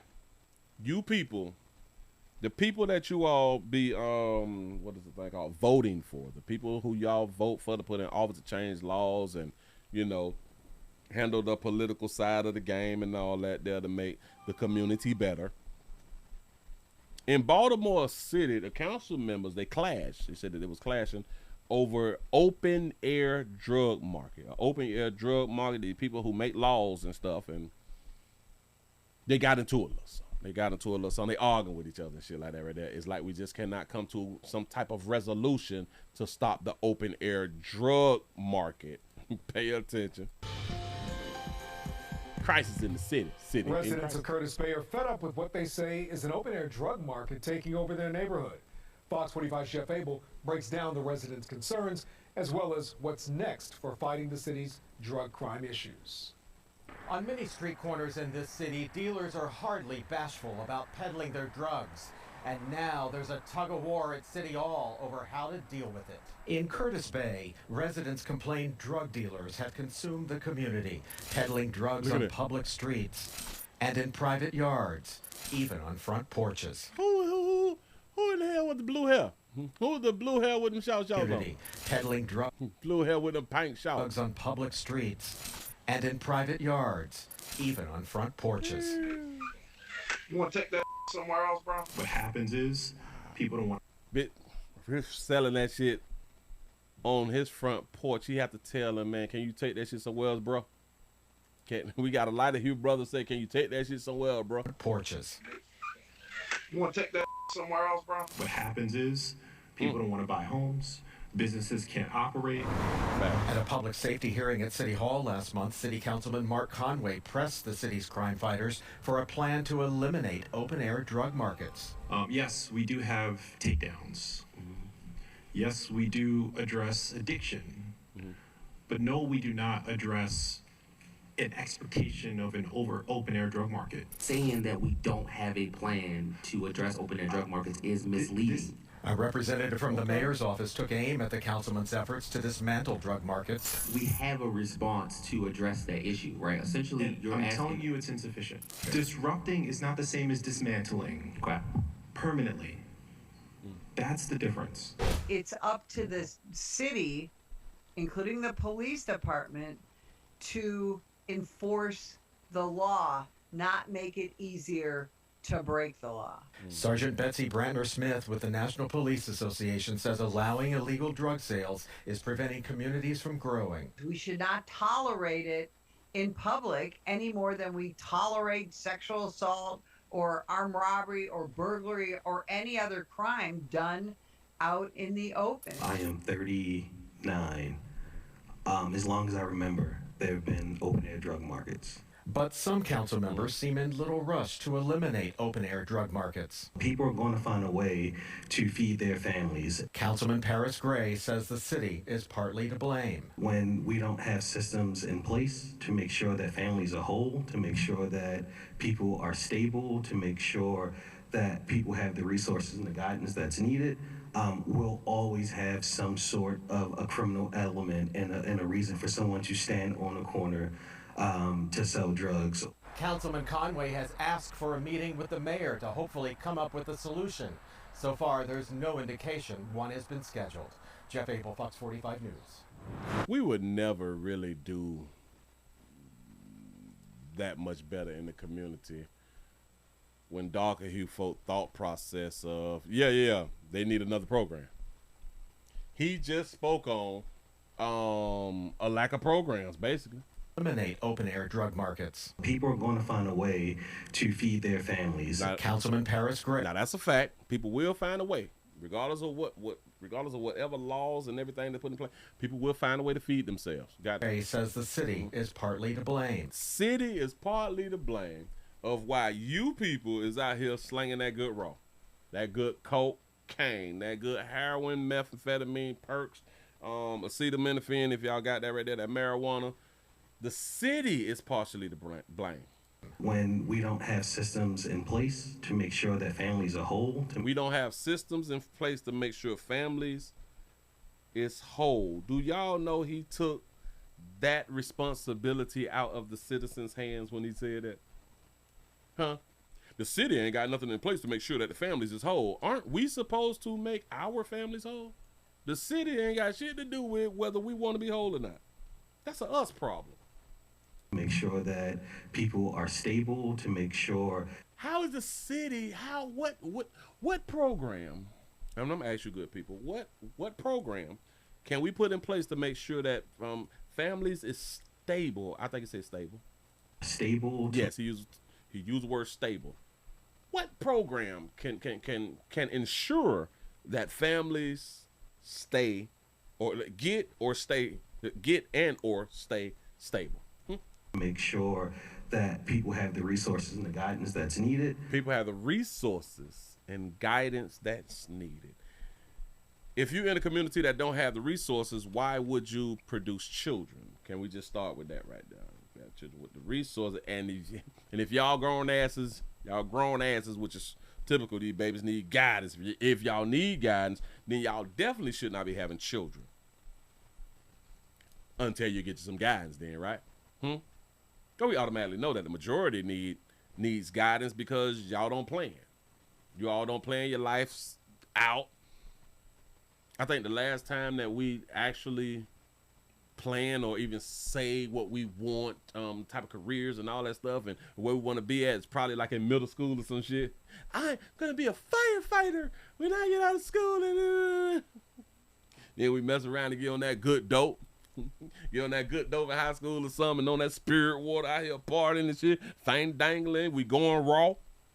Got to be pregnant, you done got pregnant, kept the goddamn baby. Now we still in the damn community, having children, and now we want to be nurses. Now we want to go to the military now. Now you want to be a truck driver and shit. You got 5 children now. You done produce all they got in children. Now you want to go ahead on and do something positive? We play too much, so it has nothing to do with the city. Well, here. I would say the only problem that the city have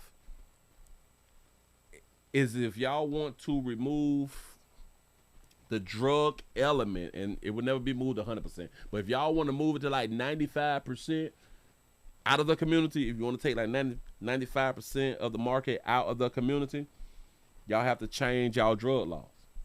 It's not that difficult, and I think that we all know if you change the drug laws, less and less people will at least be sellers. Stable, to make sure that people have the resources and the guidance that's needed, we'll always have some sort of a criminal element. And always have some sort of criminal element because of we make horrible ass decisions as adults. That's pretty much it. Move right along. I ain't gonna get much on you. Shit is stupid. It is stupid because we keep having the same arguments. This is the problem, and it seems like we just cannot come down to this doggone conclusion of what needs to happen. Oh, wait. 30 years. Oh, I don't even want to do all that right there. Let me grab this right here because I'm looking at something. You is lying to me. We got a domestic love. And developing tonight at... Slow me down, pimp. I wasn't ready. Let's get ready. Y'all come on in. Y'all hit the like button. Do not be afraid. Subscribe. Share. I need support, like I always say. What is we looking at? Did somebody write something just in? You say Indiana 3, Miami 0. Oh, man. Y'all, but we about to get on. We about to get on up out of here. Believe in me. We really is. Y'all, we got 179 thumbs up. Can we hit 200 before I complete this story? Damn it, I'm trying to say show. I mean story right now. I got one for you. According to the title, this is a domestic love relationship story. A former DeKalb school superintendent has been arrested. Allegedly strangling his wife in front of the children. Now, what would make a man strangle his little la-la in front of the children? Here we go. 11, we're learning new details about the arrest of former DeKalb County Superintendent Dr. Devon Horton. Horton was arrested yesterday for assault and third-degree child cruelty. 11 Alive's Gilad Malamed is live at DeKalb County right now. So, Gilad, what is Horton's attorney saying about this weekend's arrest? Before the game, too. Horton's attorney says that there was an argument between Horton and his wife, and according to this arrest warrant, he choked her. Okay. The man leading DeKalb County schools a few months ago is now accused of strangling his wife in front of their child, according to an arrest warrant. It's disheartening. Felicia Murphy has a third grader in the district. We know that he's innocent until proven guilty, but just hearing that information and knowing that he was the person that was leading this district in regards to our children and how they should be educated and things of that nature, it is concerning. In a statement, Dr. Devon Horton's attorney writes in part, no child was involved in the argument in any way other than the mere fact that they were at home when it occurred. Dr. Horton is a loving and devoted father to his children. Horton resigned in the fall after he was indicted on charges related to an alleged kickback scheme at his previous school district in Illinois. Murphy says Saturday's arrest. It has broken the trust even the more. A district spokesperson says the alleged incident is not related to the district, writing in part, as this is an active legal matter with law enforcement, the district has no further information to share and will not be making additional statements. The safety and well-being of our students and staff remain our highest priority. J. Max Davis decided not to send his youngest child to DeKalb schools like he did with his older children due to concerns with Horton's 2023 hiring. When he heard about this arrest, disappointments and sadness, a little bit of exasperation. Now hoping for more stability in the district. We have an interest in our school systems being successful, not just for property reasons, but just for the community. You don't want to have a school system that's going through stuff like this. So you ain't send your children to school because of one man? Say that part again, pimp. Hold on. To share and will not be making additional statements. The safety and well-being of our students and staff remain our highest priority. J. Max Davis decided not to send his youngest child to DeKalb schools like he did with his older children due to concerns with Horton's 2023 hiring. Yeah, because he's not even a teacher. I don't understand. He heard about this arrest. Disappointments and sadness. So you were gonna send your child to school before he got arrested? Exasperation. Now hoping for more stability in the district. We have an interest in our school systems being successful, not just for property reasons, but just for the community. You don't want to have a school system that's going through stuff like this. So as he was a superintendent, that means that you was not allowing your last child to go to any school in the district then. Ever since he got arrested. You said, Craig, what? But what if it's like an A school that you was close to? Like an A school, and the school is really, really doing great things, and you know, the reading and the math rates is really, really high. They're through the roof, and the graduation rate is really, really good, and the students is doing great. You wouldn't send your child to that school because the superintendent got arrested? Y'all play too much, dog. County schools a few months ago is now accused of strangling his wife in front of their child, according She did something. to an arrest warrant. What- It's disheartening. Felicia Murphy has a third Nah, Felicia, I think it's Felicia. child, according to an arrest warrant. It's disheartening. Felicia Murphy has a third. Felicia Murphy say, listen, he innocent, proven guilty. Now, I think that she like him a little bit. I think that she like a player a little bit. And ain't nothing wrong with that right there. You like who you want to like, sister. According to an arrest warrant. It's disheartening. Felicia Murphy has a third grader in the district. We know that he's innocent until proven guilty, Facts. but just hearing that information and knowing that he was the person that was leading this district in regards to our children and how they should be educated and things of that nature, it is concerning. It is, and all that's cute. All that's cute. I just... Oh, he went in front of the judge. I tell you, we got some more. Hold on. Developments at 6. Hold on. Some DeKalb County School District employees told us today they're not surprised the police arrested their former superintendent accused of strangling his wife. Dr. Devon Horton appeared in court today, and Channel 2's Taisha Fernandez is live outside the DeKalb County Jail, where he spent the weekend. Linda, we know Dr. Horton bonded out today, but he did not come through these doors behind me that inmates normally come out of when they're released. Now, today in court, Dr. Horton's wife requested that the judge allow him to live at home while he fights these charges, but the judge said no for her safety. You said some people just want desperately to be heard. I'm in agreement with that right there. He said 13 years in Chicago police schools, and I've never met any of the superintendents. For real, though.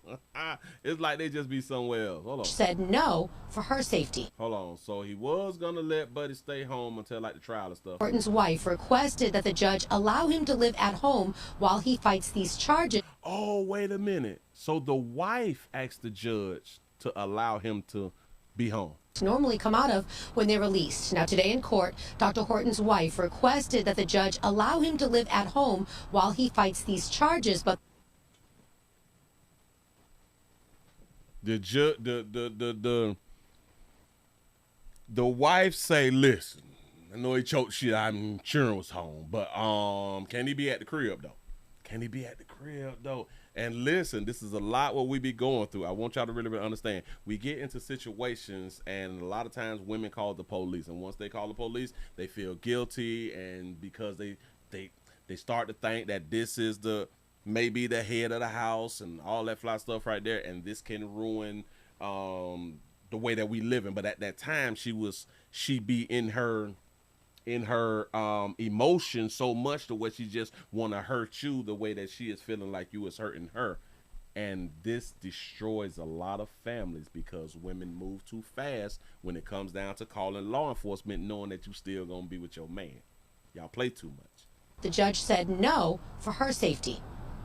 The judge trying to protect the bitch that feel like she don't need to be protected. I want y'all to understand that right there too, man. Set a bond in the amount of $25,000. A DeKalb County judge allowed former DeKalb Superintendent Dr. Devon Horton to bond out Monday, but with several conditions. Okay. Dr. Horton cannot live in this Stone Mountain home with his wife and kids, and he can't have any in-person contact with his wife. He can't live in his home. It's got to be the saddest shit ever. So now he got to spend money to live somewhere else while still paying his house bills. On Saturday, police arrested him for allegedly strangling his wife in front of their 2 young children. That offers a lot of concern. Was it in front of the children or was the children home? Because earlier they said that the children was at the house. They didn't say whether it was in front of the children. I do understand that they titled it, but... Does not take much pressure before something worse can happen. Dr. Horton's wife, Christina, told the judge she did not call 911 Saturday, and she wants her husband to be allowed to live at home while he fights the charges of aggravated assault and child cruelty.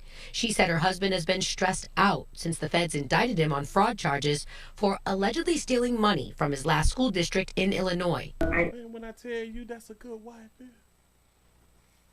That wife said, man, I want my husband home, dog. I want my husband home. What are you talking about? He got to fight this stuff at the crib, dog. For allegedly stealing money from his last school district in Illinois. I need my children to have their father here in the home. Even in the moment that things were escalating, I was never fearful for my life. My children were never in danger. I spoke to multiple. Thank you. Thank you. I like her. Keep it 100, shout it. Keep it 100, dog. We get into shit and just, but she said that she didn't call the police. So I'm kind of wondering, well, who the hell called the police? Teachers who aren't surprised by Dr. Horton's arrest. One of them posted this on Facebook. It says, raise your hand if you're a woman and experienced his temper flip in person. Dr. Horton's wife told the judge Horton is not a threat. I know he's very remorseful, and that this would never happen again. It has never happened, period. He's not a violent person. I just feel like he is under a lot of stress. I wonder, so what did you do? What did you do to have your man choke you with y'all clothes on? Now, as far as the couple's children, the judge said Dr. Horton can see them in person as long as he picks them up through a third party. Today, we reached out to Dr. Devon Horton's attorney. We are still waiting for him to reply. So I understand the third party because he don't want him and the wife to have contact with each other right now. So it just, y'all. We're live here outside the DeKalb County Jail. Taisha Fernandez, Channel 2 Action News. And we have more details now on Dr. Horton's history with the law. Channel 2 Action News told you months ago DeKalb County Schools placed him on leave in October when a federal grand jury indicted him on fraud charges. That jury claimed Horton stole money from his old school district in Illinois through kickbacks. The indictment also alleges he submitted fraudulent documents to get professional service contracts and money. Development sets. You'd say if he lose, she lose. Facts. That's why I was pointing out a lot of times women. A lot of times when an incident happens, women will call the police. Women will call the police. It don't mean that they don't love you. It don't mean that it's over. It don't mean none of that fly shit right there. Right now they're angry and they want to. That's one of the ways that they can assert power, by using another man to come in y'all's house and get you, and to get you as the man. But once she comes down, she got the bond of mind. She got to come and pick him up. She ain't finna leave her man. Can't now one of you bitches get her man. She not finna divorce her man, and he don't need to be staying in no goddamn jail. Now I won't. Y'all understand that the judge said that they can't be together, like they can't be meeting up by themselves, and that's why he can't stay at the crib, right? I can damn near guarantee y'all she's going to meet up with him at some hotel or wherever so they can hunt. How's you gonna tell a man, a husband and wife, that they can't be around each other when the wife's saying, he's no threat to me like that. This is just a domestic love situation. He is no threat to the goddamn children and nothing. He's a wonderful dad. He needs to be able to come home in the crib because, listen now. What if he got a few bras on the side and now he can't be at the crib, but he at a hotel? The chicks who he can be around gonna be around at the hotel. That's why I'm telling y'all, she gonna be up at the hotel. Wherever he at, whether it's at his mama house or cousin them house, she gonna be around there. I promise you she gonna be around there. She can't let that man be out here about to go to jail for fraud. He probably got a few months left to be out here free, and for him to be putting that meat in somebody else, oh hell no. Hell no. I don't know what y'all thinking. Hell, when y'all give y'all a pat on the back, y'all done made it to the end of the nightly news around here in these streets. Yeah, he may be up at the Holiday Inn. Man, I can guarantee y'all she gonna find a way to visit. That means she gonna come through the back door on something. She gonna cover herself up in every doggone thing, man, and all right. Even if she have to take, well, hell, she should not take an Uber because that is receipts. So she should get like one of her homegirls or borrow one of her homegirl cars, slide on up, pull into the back of the hotel, come in through the back with glasses on and a new jacket or something like that with a homegirl jacket or something. Leave her phone at a homegirl house. Don't bring no electronics. And go around there and lay up with your husband. That's your husband. Your husband in the eyes of God, baby. Don't you let man separate you from your husband. Don't y'all ever let nobody separate you from the one that you decided to be with. I'm just saying something, man. Got to be more careful. Listen, y'all telling me the score is 3-0. Somebody said it was 10-0. Somebody said no, it ain't. It's still 3-0. Y'all got to stop playing with these doggone numbers. But I'm finna go watch the game. Hopefully you all will have a wonderful night. Whatever y'all do not get dead. Man, do y'all know how devastating that'd be if y'all die tonight? Do not die tonight. Pick another night. You know what I'm saying? Just don't do it tonight because I want to see y'all here tomorrow.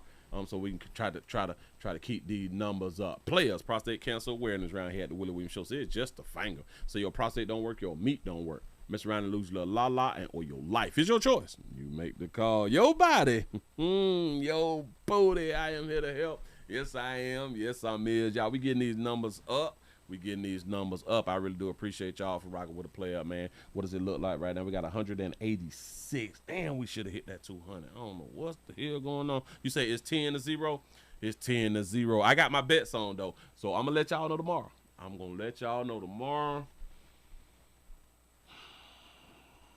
What happened? You say, free my dogs and superintendent and storage facility, 6 kids. That's what's up. Free everybody.